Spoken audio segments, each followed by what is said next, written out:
शादी बनारस में हुई है और आप सभी के आशीर्वाद के साथ सब कुछ बहुत अच्छा हुआ। जितने भी लोग यहाँ पे बैठे हुए हैं, गोपालगंज के लोग, हम अलका सिंह पहाड़िया, हमार पहचान, हमार हर एक चीज गोपालगंज से जुड़ल बा। और आज मौका मिलल बा कि आप सभी के बीच शादी के बाद आके आशीर्वाद ली। और साड़ी में पहन के चले में बहुत तकलीफ होता है, लेकिन फिर भी आज सोचनी है कि साड़ी पहन के चले ताकि प्रॉपर एक औरत की तरह दिखे। और हम धन्यवाद करना चाहते हैं शिवम के, रंजन भैया के। शिवम ने ये सोचा कि ग्लोबल गोपालगंज ब्यूटी कॉन्टेस्ट कराएंगे, एक रैंप शो कराएंगे, सभी लोगों को बुलाएंगे। और रंजन भैया ने, रंजन शर्मा ने उसके सपने को साकार किया और ये सब कुछ पूरा हुआ आप सभी के आशीर्वाद और प्यार से। ये सब कुछ संपन्न हुआ क्योंकि आप सभी लोग इतनी ज्यादातर मात्रा में यहाँ बैठे हुए हैं। इससे तो जहाँ तक मेरी आवाज़ आ रही है, मैं अलका सिंह पहाड़िया आपकी अपनी बेटी, आपकी बहन, आपकी दोस्त, आप सबको बहुत बहुत प्रणाम करती हूँ। बहुत गर्मी बा, पंखा लेके आयल बने जाता ठीक कल बने, हमारा तो बुझाता हालत खराब हो जाए। तो हम चाहेंगे कि आप आइए ना प्लीज। आपको कैसे लग रहा है यहाँ के? यहाँ के मुझे वाकई बहुत अच्छा लगा। एक नंबर। अच्छा नहीं लगता तो मैं आपको पसंद ही नहीं करता अलका।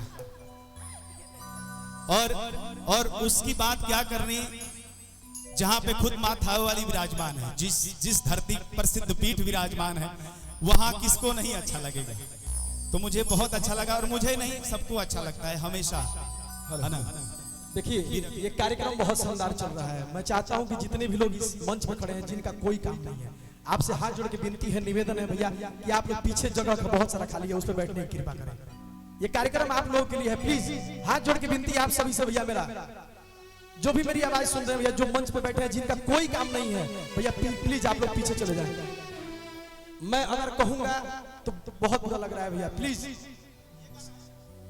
जिनकी जरूरत यहाँ नहीं हो भैया, आपसे हाथ जोड़ के निवेदन है, प्लीज आप सभी पीछे चले जाएं प्लीज।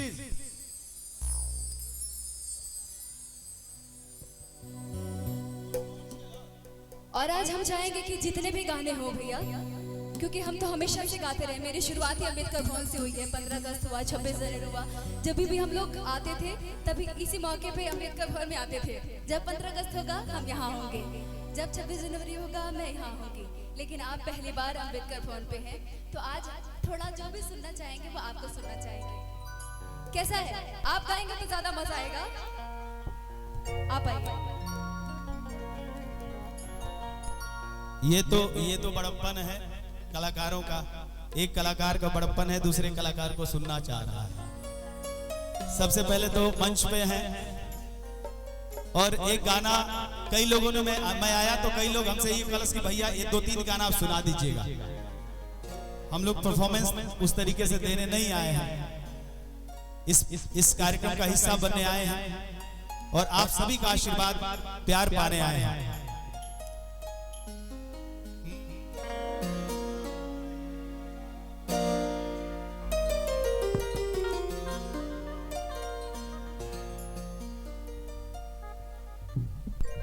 वाड़ी के पल्ला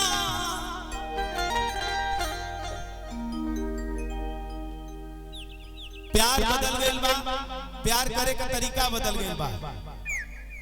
प्यार पहले लोग करे तो उनका तरीका अलग रहे। आज तो फेसबुक पर प्यार होता, फेसबुक पर प्यार होता, पाकिस्तान से सीमा भारत चली आवत है। गोपालगंज में बियाह के पहिलका बेर मनोहर जी आयल बड़े, तो हमने के बेटा भी बड़े, भाई भी बड़े, दामाद भी बड़े, अलका तो मैंने बेटी है। हाँ, तो गोपालगंज के गार्जियन लोग के तरफ से ये लोग के दुनिया जना का बहुत बहुत स्वागत बा, बहुत बहुत धन्यवाद बा। एक बार जोरदार ताली हो जाए गोपालगंज के विभाग की तरफ से।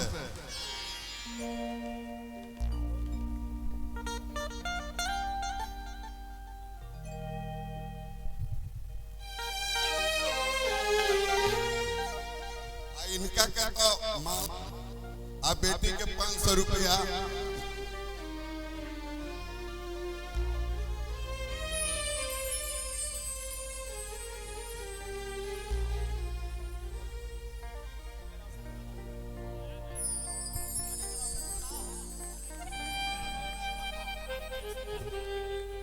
गोपालगंज की तरफ से आशीर्वाद रहला पहल वालो ऐसे धन्यवाद एक बार जोरदार ताली हो जाओ।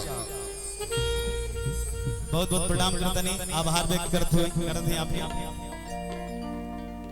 ये सम्मान पावे खातिर गोपालगंज में आइल बानी और इस सम्मान के अपेक्षा हमेशा रही आप बड़ होई या छोट होई मनोहर के प्यार जरूर दे अलका पहाड़िया के प्यार जरूर दे ये प्यार ही है कि आप की बेटी अलका पूरे भारत भर में अपने गीत संगीत से अपन पहचान ख्याति सिर्फ अपन ना गोपालगंज के भी दिलावे ये गोपालगंज खातिर भी बहुत गर्व के बात और बहुत सौभाग्य के बात प्यार की बात हम करते रही अलका के मनोहर जी आप गाइए हम प्यार की बात ये कर रहे थे कि प्यार का तरीका बदल गया पहले प्यार नजर से हो गया प्यार फेसबुक से हो जाता पहले मेहरारू कितना शरीफ रही सो मेहरारू पहले कितना शरीफ शायद भैया कि इच्छा कुछ कना रहे कुल खाना बनावे खियावे पियावे खाली मर्द से तरीके से एक फरमाइश छोट से फरमाइश आज की डेट में मेहरारू खाना नहीं की बनावत सो कम बहुत कम मेहरारू है खाना बनावत है हम अलका के ना कहते अलका बनावे नहीं इनके हम ना कहते लेकिन बहुत मेहरारू खाना उना ना बनावली सो नरेंद्र भैया एकदम ना साफे ऑर्डर करते हैं जोमेटो से कहीं से गोड़ दुखा था पीठ दुखा था हई दुखा था पहले मेहरारू रहे सो तब तनी के फरमाइश करे सो कैसे कहे सो कि लिख से गुहाइल लटियाइल देख के सिया मानी कोनो अपना पति से निवेदन करके होगे कि ये सैया जी हई सामान ले ले आओ ये सैया जी हई सामान ले ले आओ तो कैसे कहे सो कि लिख से गुहाइल लटियाइल देख के सिया हर भइल बानी खाटी बहु रहिया ये पिया अब की बाजारे जई हो जहिया पिया अब की बाजारे जई हो जहिया एको ले ले आई ह ढिलही का कहिया पिया अब की बाजारे जई हो जहिया एको ले ले आई ह ढिलही का कहिया लिख से गुहाइल लटियाइल देख के सिया लिख से गुहाइल लटियाइल देख के सिया भइल बानी खाटी बहु रहिया ए राजा अब की बारा ए राजा अब की बनारस जई कहिया ए राजा अब की बनारस जई कहिया ए को ले ले आई ह ढिलही का कहिया ए राजा अब की बनारस जई अलका जानत है खुद कलाकार बानी भाव लगेला का खाली कमी एके रहे वो नीतीश चाचा बंद कर दम बिहार में वो एक खाली कमी रहे हो के बंद कर दम का पिए खातिर तोहरा के आ जाता रुपिया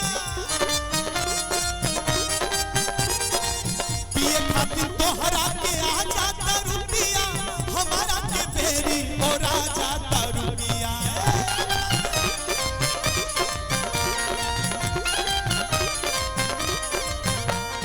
पाउडर क्रीम तेल कई दिहनी सपना कई के विचार देखी मनवा में अपना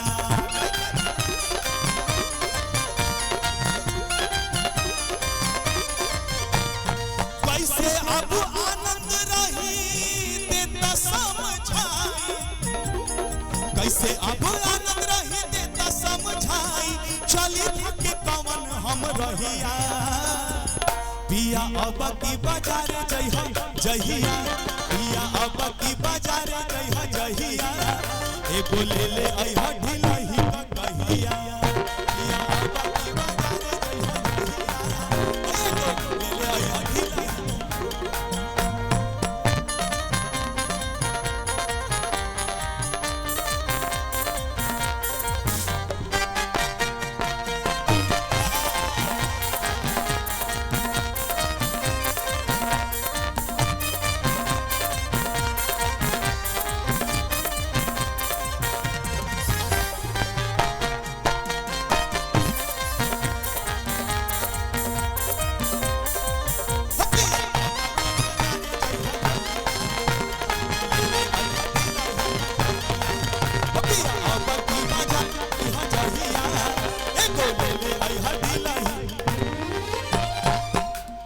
देखिए भाव रल हो आज के मेहरारू और पहले के मेहरारू में एक भाव और प्रस्तुत करत नहीं, ओकरा बाद फिर हल्का से कुछ गाना सुनल जाए।